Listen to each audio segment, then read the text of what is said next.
Spiritual சொந்தங்களுக்கு வணக்கம். நாம் இன்று என்ன பதிவு பார்க்க போகிறோம் என்றால், வீட்டில் லக்ஷ்மி கடாட்சம் பெறுவதற்கு என்னென்ன செய்ய வேண்டும் என்பதை பார்ப்போம். வாரத்திற்கு 2 முறையாவது வீட்டை கழுவி அப்படியே பூஜை அறையையும் சுத்தப்படுத்த வேண்டும். பூஜை அறையில் சாமி படங்களுக்கு தினம்தோறும் பூக்களை படைக்க வேண்டும். தினம்தோறும் வீட்டில் விளக்கேற்றி வழிபடுவது குடும்பத்தில் உள்ள அனைவருக்கும் நன்மையை தரும்.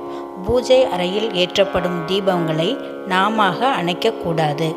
வீட்டில் லக்ஷ்மி நமது அன்றாட பழக்க வழக்கங்களை பொறுத்தே நமது இல்லங்களில் ஸ்ரீதேவி லக்ஷ்மி தேவி குடிகொள்வதும் மூதேவி குடிகொள்வதும் அமைகிறது. நமது வீட்டில் ஸ்ரீதேவி மட்டும் குடிகொள்ள நாம் என்ன செய்யலாம், என்ன செய்யக்கூடாது என்பதை பார்ப்போம். செய்யக்கூடியவை: தினமும் எழுந்ததும் முதலில் நமது உள்ளங்கைகள் அல்லது குழந்தையின் முகம் அல்லது சாமி படங்களை பார்க்கலாம். வீட்டில் நாள்தோறும் குறைந்தபட்சம் 1 முறையாவது சாமி கும்பிட வேண்டும். வாரத்திற்கு 2 முறையாவது வீட்டை கழுவி அப்படியே பூஜை அறையையும் சுத்தம் செய்ய வேண்டும். பூஜை அறையில் சாமி படங்களுக்கு தினம்தோறும் பூக்களை படைக்க வேண்டும். தினம்தோறும் வீட்டில் விளக்கேற்றி வழிபடுவது குடும்பத்தில் உள்ள அனைவருக்கும் நன்மையை தரும். பூஜை அறையில் ஏற்றப்படும் தீபங்களை நாம அணைக்கக்கூடாது. அது தானாக முழுவதும் எரிந்து அணைதல் நல்லது. வீட்டின் கதவு மற்றும் நிலைகளில் குங்குமம், மஞ்சள் வைக்க வேண்டும். இதனால் தீய சக்திகள் வீட்டிற்குள் வராது என்பது ஐதீகம். பூஜை முடிந்ததும் பெண்கள் நெற்றியிலும் மாங்கல்யத்திலும் குங்குமம் கட்டாயம் வைத்து கொள்ள வேண்டும். வலம்புரி சங்கு வைத்திருக்கும் வீட்டில் வற்றாத செல்வம் வந்து சேரும். அந்த சங்கை நாள்தோறும் பயன்படுத்த வேண்டும்.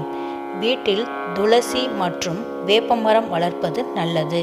தினம்தோறும் அதன் அருகிலாவது நாம் சென்று வருவது சிறப்பு. முடிந்தால் துளசி மாடம் வைத்து அதில் ஒரு விளக்கு ஏற்றி வைப்பது உத்தமம். பூஜை அறையிலோ வீட்டின் முற்றத்திலோ தெய்வ படங்களை கிழக்கு நோக்கி வைப்பது நல்லது. சாமிக்கு இலையில் வைத்துத்தான் உணவு மற்றும் பழங்களை நிவேதனம் செய்ய வேண்டும். இப்பொழுது எது செய்ய வேண்டும் என்பதை பார்த்தோம். அடுத்து செய்யக்கூடாதவை எது என்று பார்ப்போம். காலை அல்லது மாலையில் வீட்டில் உள்ள மற்றவர்கள் தூங்கிக் கொண்டிருக்கும் போது விளக்கேற்றக்கூடாது. சாமி படங்களுடன் நமது முன்னோரின் படங்களை சேர்த்து வைக்க கூடாது. வீட்டில் தூங்கி கொண்டிருப்பவர்களின் தலைக்கு நேராக தேங்காய் வைத்து உடைக்கக்கூடாது. பூஜையின் போது விபூதியை நீரில் குழைத்து பூசக்கூடாது.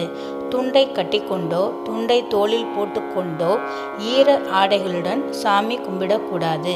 விளக்கேற்றி வழிபடும் போது விளக்கில் இருந்து திரி எரியக்கூடாது. தேங்காயை 2க்கும் மேற்பட்ட துண்டுகளாக உடைத்தால் அவற்றை சாமிக்கு வைக்கக்கூடாது. இயற்கை பூக்களுக்கு பதிலாக பிளாஸ்டிக் பூக்களையும், மா மற்றும் தென்னை தோரணங்களுக்கு பதிலாக பிளாஸ்டிக் தோரணங்களையும் கட்டுதல் கூடாது. குடும்பத்தினர் வெளியே கிளம்பி சென்றதும் வீட்டில் பூஜை தொடர்பான எந்த வேலையும் செய்ய வேண்டாம். வீட்டில் விளக்கு ஏற்றிய பிறகு தானம் தர்மம் செய்வது அவ்வளவு சிறப்பானது அல்ல. நிவேதனம் செய்த தேங்காயை சமையலில் சேர்த்து அந்த உணவை மறுபடியும் சாமிக்கு நிவேதனம் செய்யக்கூடாது. பூஜை அறையில் அல்லது சாமி படங்களில் காய்ந்த பூக்களை வைத்திருக்க கூடாது. இவ்வாறு எது செய்ய வேண்டும், எது செய்யக்கூடாது என்பதை இந்த பதிவில் பார்ப்போம். இந்த எளிய வழிமுறைகளை பின்பற்றினால் அனைவரது வீட்டிலும் லக்ஷ்மி கடாட்சம் பெருகும் என்பது உத்தமம். லக்ஷ்மி கடாட்சம் கிட்டும். இந்த பதிவு உங்களுக்கு பிடித்திருந்தால் லைக் பண்ணுங்க, ஷேர் பண்ணுங்க, சப்ஸ்கிரைப் பண்ணுங்க. வாழ்க வளமுடன். தேங்க்யூ.